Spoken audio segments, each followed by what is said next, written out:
नमस्कार दोस्तों, मैं हूँ राज सिकारी। आज तारीख है मई 26, 2024। बात करनी है इनकम टैक्स को लेके। शुरुआत करते हैं ब्रिटेन से, यूनाइटेड किंगडम से।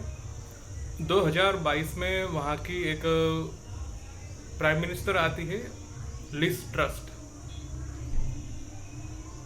उन्होंने एक रिफॉर्म किया था।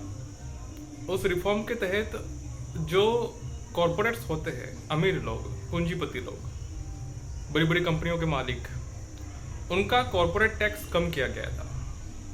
अब ये एक ऐसा प्रिंसिपल सिद्धांत है इकोनॉमी का जिसका पीछे एक ऐसा कारण बताया जाता है कि अगर कॉरपोरेट टैक्स कम किया जाएगा तो नीचे वालों को ज़्यादा सैलरी दी जा सकती है। ये एक कागजी सिद्धांत है, इसकी जमीनी कोई हकीकत नहीं है, मगर ऐसा मोटा मोटी माना जाता है कि अगर कंपनी पे कम टैक्स लगेगा तो नीचे वालों को भी थोड़ा बहुत सैलरी इंक्रीमेंट मिलेगा। लोगों की जब सैलरी बढ़ेगी तो इकोनॉमी में थोड़ा स्फूर्ति आएगी, लोग ज़्यादा खर्च करेंगे, लोगों के लाइफ स्टैंडर्ड में ज़्यादा बेनिफिट आएगा। तो इस उद्देश्य से ब्रिटेन के प्राइम मिनिस्टर लिज ट्रस ने कॉरपोरेट टैक्स को कट किया। सरकार को नुकसान हुआ, मगर जहां फायदा एक्सपेक्ट किया गया था कि आम लोगों की आय बढ़ेगी, ये जो धन्ना सेठ अपनी जेब अगर भर लेंगे तो नीचे वालों को भी थोड़ी 2-4 चिल्लर दे देंगे, मगर वहां पे ऐसा नहीं हुआ। ये पूरा का पूरा मामला बैकफायर कर गया। बैकफायर ऐसे किया कि जो पूंजीपति लोग थे उनकी जेब में ज़्यादा पैसे चले गए, क्योंकि टैक्स कट कर दिया ना, टैक्स कम देना पड़ेगा अब। और दूसरा नुकसान वहां पे हुआ कि सरकार को टैक्स कम मिला।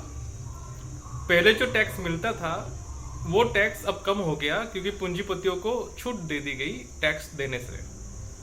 तो इसकी डबल मार कहाँ पे पड़ी? इसकी डबल मार पड़ी मिडिल क्लास को, वर्किंग क्लास को, जो कि टैक्स देता है। और इससे उनके हालात और भी खराब हो गए। सोचा था कि हालात अच्छे हो गए, मगर हालात हो गए खराब। तो ये ब्लंडर इतना खराब रूप से वहां पे हुआ कि जो प्राइम मिनिस्टर लिज ट्रस थे उन्हें वहां से रिजाइन देना पड़ा, सरकार गिर गई और फिर प्राइम मिनिस्टर बने ऋषि सुनाक। अब यहाँ पे सवाल आता है कि ये सब करने की जरूरत क्यों पड़ी थी? जरूरत इसलिए पड़ी थी क्योंकि ब्रिटेन पहले ब्रेक्सिट का हिस्सा था। ब्रेक्सिट एक इकोनॉमिकल बॉडी है यूरोपियन यूनियन की। वहां पे लड़ाई इसी बात की थी कि ब्रेक्सिट में बाकी के देश अपना कंट्रीब्यूशन कम करते हैं और जो ब्रिटेन है वो अपना हिस्सेदारी ज्यादा देता है, मगर उसे इतना फायदा नहीं मिलता। तो ब्रिटेन के लोगों ने सोचा कि यार ब्रेक्सिट में रहने का कोई फायदा नहीं है, हम अपना इकोनॉमिकल बिजनेसेस अलग कर देते हैं ब्रेक्सिट से। तो सरकार ने एक जनमत संग्रह करवाया जिसमें 51% वोटिंग हुआ, केवल 1% ज्यादा हुआ कि हमें ब्रेक्सिट से अलग होना है। और इसके चलते ब्रिटेन की इकोनॉमी पे कुछ इफेक्ट पड़े। सोचा गया था कि अच्छे इफेक्ट भी पड़ेगा, मगर नेगेटिव इफेक्ट भी पड़े, क्योंकि जब आपकी इकोनॉमी जुड़ी होती है तब आपको कुछ ना कुछ फायदे भी मिलते हैं। नो डाउट आपको कुछ फायदे देने भी पड़ते हैं जब आप बड़े यूनियन में जमा होते हैं। मगर ओवरऑल जब जनमत संग्रह हुआ तो ब्रिटेन के लोगों ने 1% वोट से ये डिसीजन लिया कि हमें ब्रेक्सिट से अलग हो जाना है। तब से ब्रिटेन की इकोनॉमी थोड़ी टाइट हो गई, वहाँ के हालात थोड़े खराब हो गए, वहाँ पे अनएम्प्लॉयमेंट क्राइसिस है भारत की तरफ। तो ये जो कॉर्पोरेट टैक्स कट किया गया उसके पीछे ये धारणा थी। उदाहरण के रूप से दुबई में भी कॉर्पोरेट टैक्स बहुत कम है। आप वहाँ पे कुछ भी जॉब करेंगे, सैलरी कमाएंगे, आपको टैक्स नहीं देना वहाँ पे। तो कुछ कुछ जगह पे ये चीज़ें काम करती है, मगर हम सब जगह पे ये चीज़ें काम करें ऐसा नहीं है। तो ब्रिटेन में क्या हुआ, आपने देखा कि वहाँ के प्राइम मिनिस्टर को, लिज ट्रस को रिजाइन देना पड़ा अपने पोस्ट से, क्योंकि बहुत बड़ा ब्लंडर हो गया था। और ब्रिटेन में कितने लोग रहते हैं? लगभग 2 करोड़ 2.5 करोड़ के आसपास लोग रहते हैं। तो वहाँ की इकोनॉमी फिर भी अगर मैं बात करूँ पाउंड में तो अच्छी खासी है देखा जाए तो, मगर फिर भी वहाँ महंगाई भी है। तो रोजगार एक बहुत बड़ा इश्यू रहता है वहाँ पे, और इसीलिए लोग वहाँ पे रोजगार पे वोट करते हैं। मगर ये जो मामला ब्रिटेन में हुआ, ठीक ऐसा ही ब्लंडर हमारे देश में 2019 में हुआ था, और जिसको लेके ना तो किसी ने जिम्मेदारी ली, ना तो किसी ने जवाबदेही दी। और इसका भी जो बैकफायर किया गया मामला वो मिडिल क्लास पे हुआ। बात है 2019 की। 2019 में मोदी सरकार ने कॉरपोरेट टैक्स 30% से कम करके 22% यानी कि 22% कर दिया, यानी कि 8% कम कर दिया कॉरपोरेट टैक्स, और जिसका परिणाम ये हुआ कि 1 लाख करोड़ रुपए का सरकार को नुकसान पहुंचा, जिसकी भरपाई मिडिल क्लास से टैक्स लेके की जा रही है। मिडिल क्लास उतना ही टैक्स दे रहा है जितना पहले भी दे रहा था। ऊपर से प्रॉब्लम ये है कि कॉरपोरेट का टैक्स कम हो गया, जिसके पास बहुत बड़ा इनकम है, मगर एक इंडिविजुअल आदमी जो बेरोजगार है, दबा कुचला है, महंगाई की मार उठा रहा है, वो कॉरपोरेट से भी ज़्यादा टैक्स दे रहा है। जबकि हम बात करें कॉरपोरेट के मामले में तो कॉरपोरेट अपना सारा खर्चा निकाल देती है। अगर कॉरपोरेट वाले एक बिस्कुट का पैकेट भी लेंगे तो उसे इनकम टैक्स में गिना देंगे, ठीक है। सरकार उसे क्लेम दे देगी, मतलब कि आप तुम जितना खर्चा कर सको कर दो, और फिर अगर कुछ बच जाता है चिल्लर तो उस पर तुम्हें टैक्स देना है। मगर सरकार ने उस पर भी टैक्स कम कर दिया, 30% से 22% टैक्स कर दिया।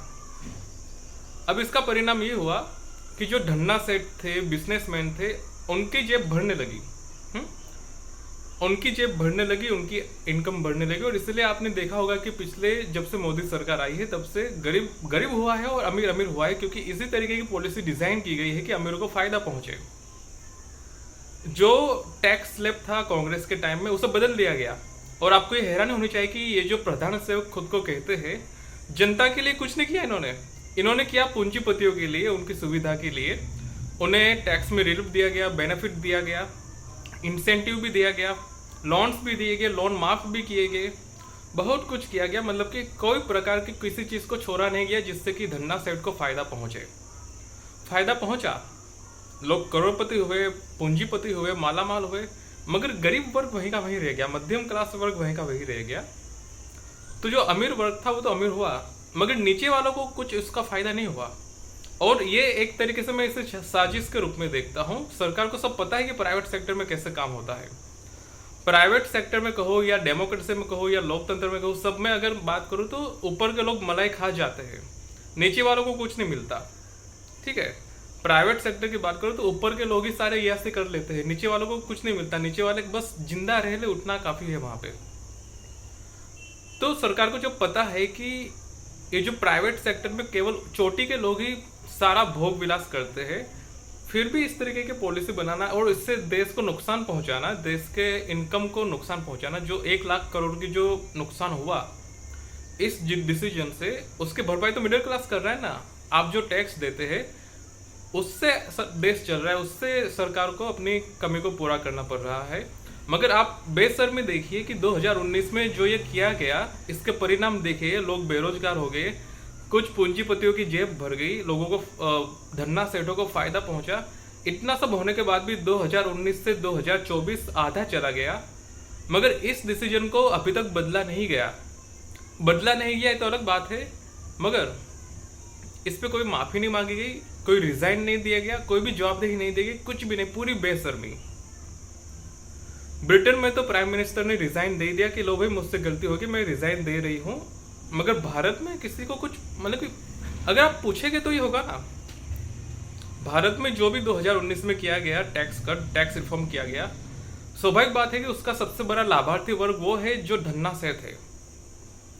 और सरकार में धन्ना सेठों की ही पकड़ होती है। मिडिल क्लास का क्या काम है, उसे तो केवल वोट देना है। मिडिल क्लास को आएंगे, डराएंगे, धमकाएंगे, बहलाएंगे और फिर वोट दे देंगे। अभी चुनाव में वही चल रहा है ना, चुनाव में वही चल रहा है कि कांग्रेस आ गई तो ये होगा, वो होगा, फलाना होगा। भाई आपने क्या किया, आपने तो टैक्स रिफॉर्म किया ना, मिडिल क्लास के लिए नहीं किया। मिडिल क्लास आज भी उतना ही टैक्स दे रहा है जितना पहले देता था, मगर आपने कॉर्पोरेट टैक्स को कम कर दिया।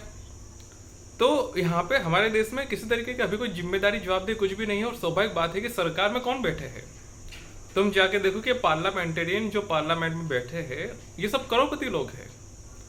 तो करोड़पति लोग अपने हिसाब से अपने फेवर वाली पॉलिसी नहीं बनाएंगे क्या? उन्हें गरीब मिडिल क्लास से क्या लेना देना है? तो यहाँ पे ये चीज समझनी जरूरी है